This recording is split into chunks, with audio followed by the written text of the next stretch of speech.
Assalamualaikum warahmatullahi wabarakatuh. Jumpa lagi bersama Melody Custom 09. Jadi kali ini kita mau upgrade bore up dan stroke up mesin berbasic Tiger. Jadi mau kita bore up dengan piston 70 dan langkahnya atau struknya 74. Nanti ketemu cc di angka 285 cc. 285 cc.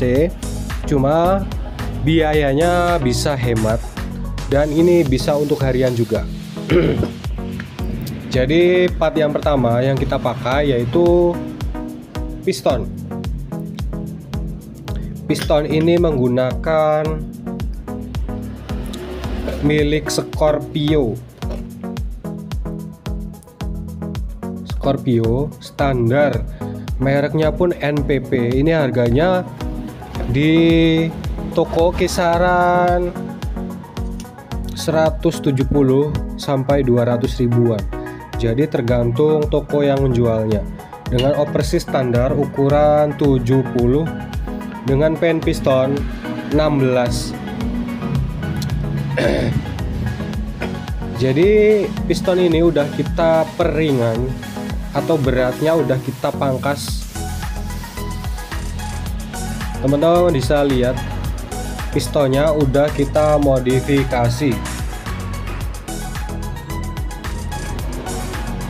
Pistonnya udah kita modifikasi jadi biar lebih ringan. Dan kita bikin jenong 1,5 mili.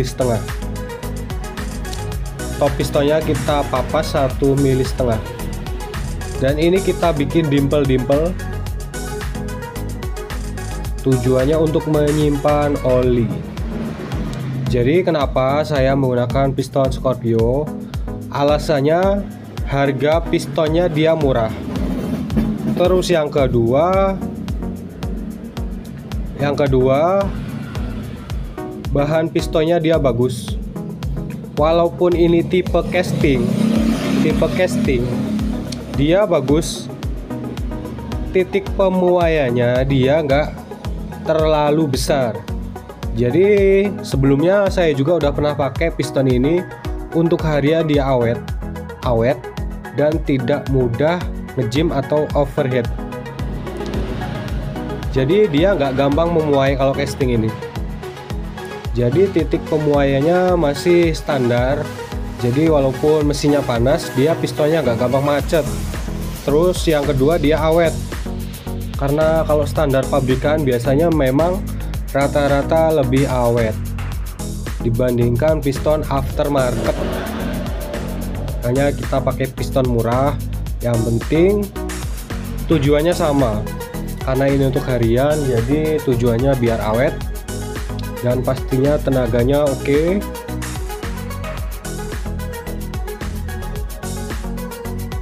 Terus di bagian bloknya kita menggunakan blok milik Edo, blok merek Edo Phantom.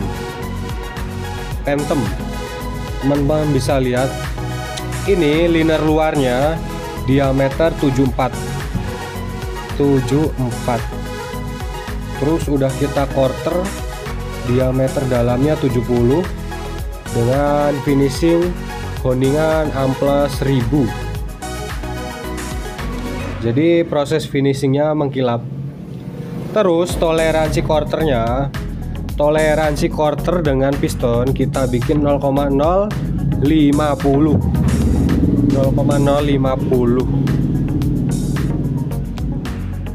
Jadi kalau 0,050 pistonnya dia sangat longgar. Dia longgar seperti ini teman-teman. Gak ada seret-seretnya. Jadi dari atas sampai bawah dia rata. Tidak mengerucut. Dia rata, tidak mengerucut. rata, tidak mengerucut. Ini kalau jarumnya goyang karena miring ke kanan ke kiri. Jadi kortralnya modelnya rata, tidak mengerucut. Ini hanya mengerucut di bagian sini teman-teman. Di bagian atas dia sedikit seret, cuma sedikit saja, nggak terlalu banyak. Jadi kalau di atas dia nanti kompresinya padat, ketika turun ke bawah ringnya udah mulai mekar atau renggang. Jadi lebih bagus, pistonnya bakal lebih awet dan pastinya kompresinya bisa lebih padat. Selain itu, tinggi blok Edo ini dia sebenarnya 87 kalau nggak salah. Terus udah kita papas, kita bikin 85 tingginya, udah kita bikin 85. Kalau standar Tiger itu kan dia 76, ini 85, berarti beda 9 mili.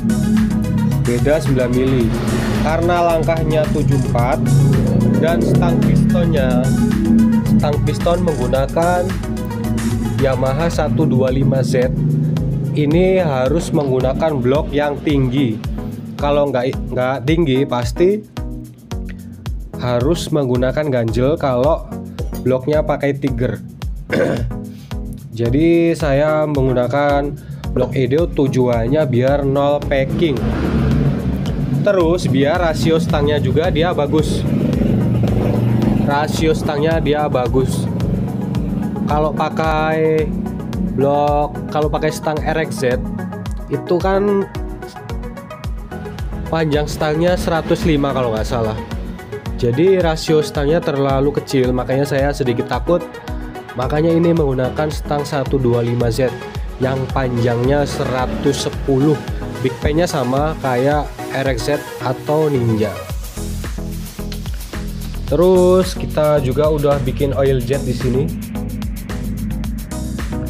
Biar pelumasannya lebih bagus. Selain lebih bagus, nanti pistonnya bisa lebih awet karena nozzle oil jet itu nanti bakal menyemprotkan ke dinding silinder, terus menyemprotkan ke dinding silinder yang mengakibatkan pistonnya itu lebih dingin. Selain lebih dingin, pelumasannya juga bakalan lebih bagus. Apalagi kita tambahin dimple-dimple di permukaan pistonnya biar bisa menyimpan oli. Jadi biar nggak kesapu ring. Kalau naik turun piston itu kan olinya dia kesapu oleh ring. Jadi nggak ada oli yang nyisa, hanya menempel di dinding silinder. Kalau kita bikin dimple seperti ini, nanti olinya bakal nyimpen di sini. Jadi bisa untuk meminimalisir piston macet. Kalau di bolong-bolong, dia pistonnya nggak nyimpen karena ketika piston naik turun, dia kesapu oleh ring. Tapi kalau di dimple seperti ini, dia bisa menyimpan oli. Dan kita udah peringan pistonnya. Bahan pistonnya dia berbeda. Kalau aluminium biasa dia warnanya putih. Kalau bawaan Scorpio dia nggak tahu warnanya seperti ini teman-teman. Sedikit gelap, seperti ada proses apa ya namanya, forging apa semi forging, nggak tahu. Intinya kalau bahan-bahan seperti ini dia biasanya lebih bagus dan nggak gampang macet. Makanya saya beli NPP daripada piston lain, harganya 500.000 minimal yang ukuran 70 ya. Makanya saya beli piston yang harganya di bawah 200.000. Yang penting tujuannya sama. Selain langkah 74, ini primer sekundernya menggunakan Tiger standar.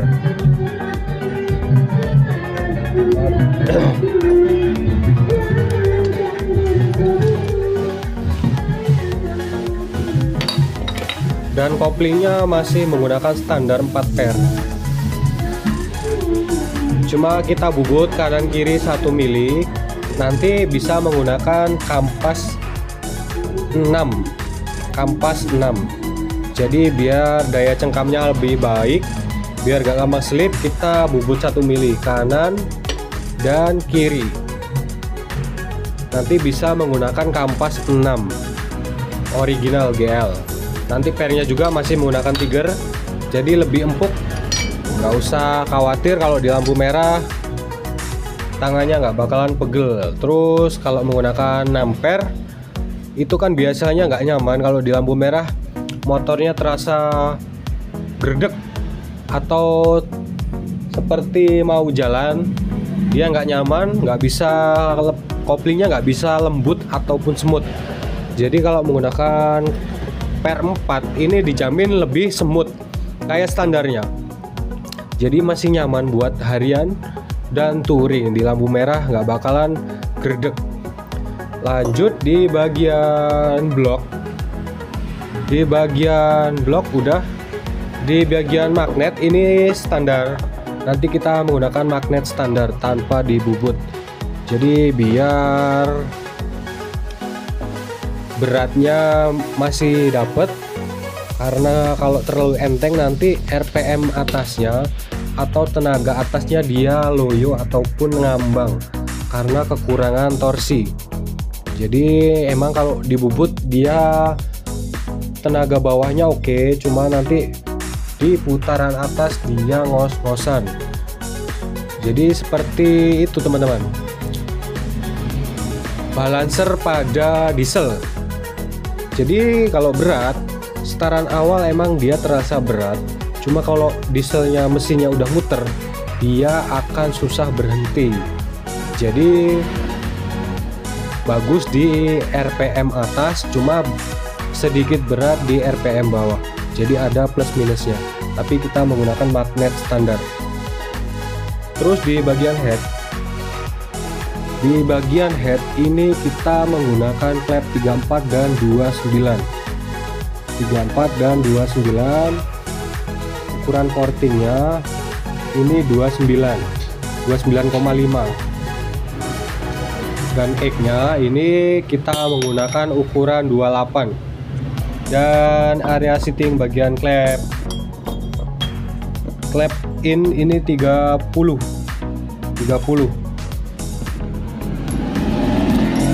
Klepnya ini menggunakan Jaguar, jadi bukan aftermarket. Karena sepengalaman saya kalau menggunakan klep aftermarket dia bakalan kalah di sini teman-teman, kalah di batangnya, dia mudah jeber. Terus di batang klepnya juga dia mudah aus. Makanya kalau klep Jaguar ini dia lebih kuat karena klep pabrikan, jadinya dia lebih kuat.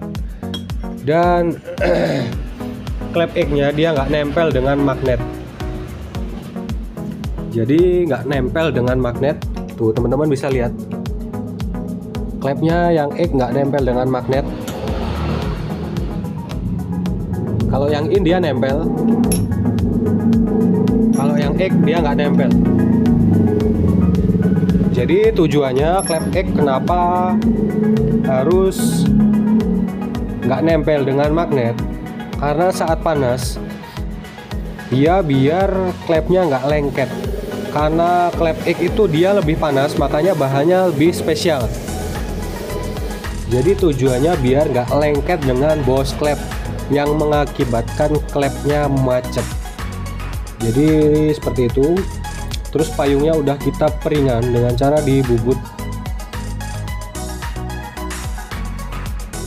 Jadi biar berat klepnya itu dia lebih ringan daripada standarnya. Jadi nanti kita nggak perlu menggunakan per terlalu keras karena klepnya udah lebih ringan.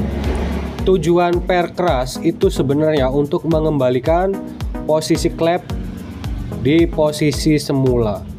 Jadi kalau klepnya ringan, kita nggak perlu menggunakan per klep yang terlalu keras, yang akibatnya nanti kerja noken as jadi berat dan kerja mesin jadi berat.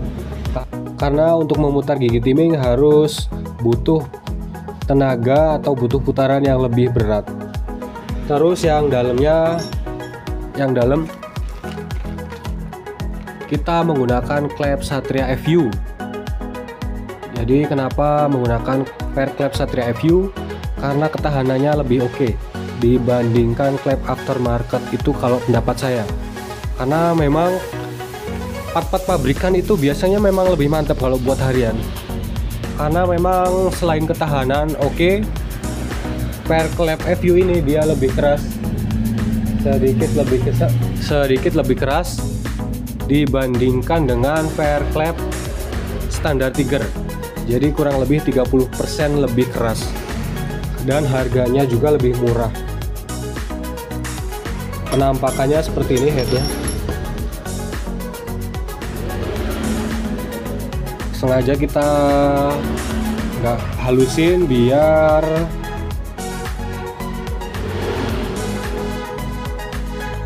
lebih bagus untuk memecah bahan bakar.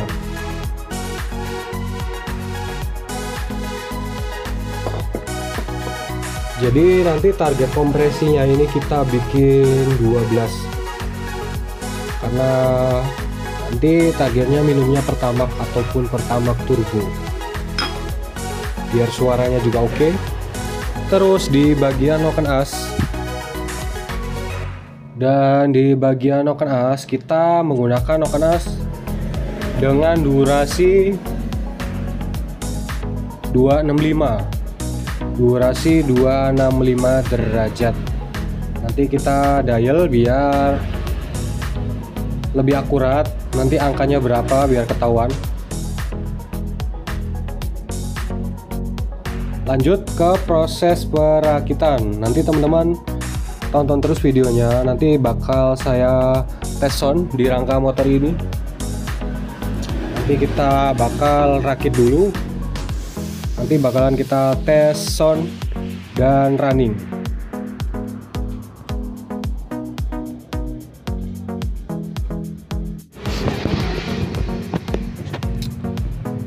Jadi seperti ini top pistonnya atau mendem pistonnya ini 0,8. Nanti ditambah perpak seng ya kisaran 1 milian lah.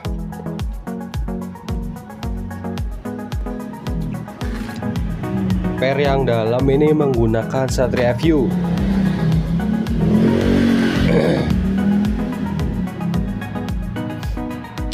Kenapa klepnya kecil, ukurannya 34 dan 29, kok nggak ukuran 35 ataupun 36? Jadi kalau struknya tinggi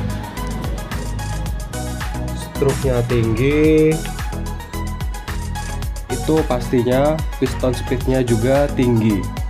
Makanya kita nggak perlu menggunakan klep terlalu besar, karena RPM yang dicapai atau RPM puncaknya ini nanti gak bakalan kita paksa di atas 10.000. Jadi klep ukuran menggunakan rumus ukuran 45% dari diameter piston itu udah cukup kalau struknya tinggi.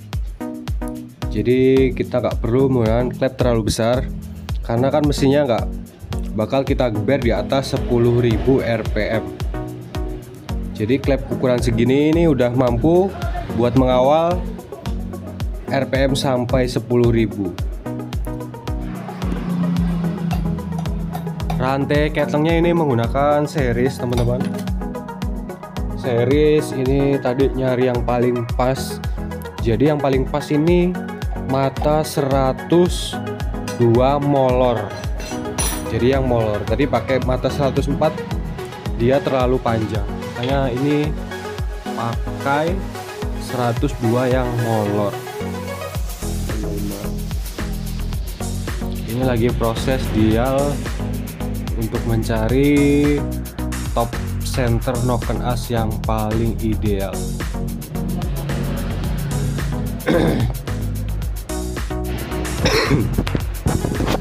dan angkanya ini udah ketemu ideal. Jadi durasi noken asnya ini 280 derajat. In open membuka di 36 dan in close menutup di 64. In close nya 64, in open 36. Jadi durasinya 280 derajat karena ini kompresinya 12. Jadi kompresi dinamis dan statisnya ini ideal.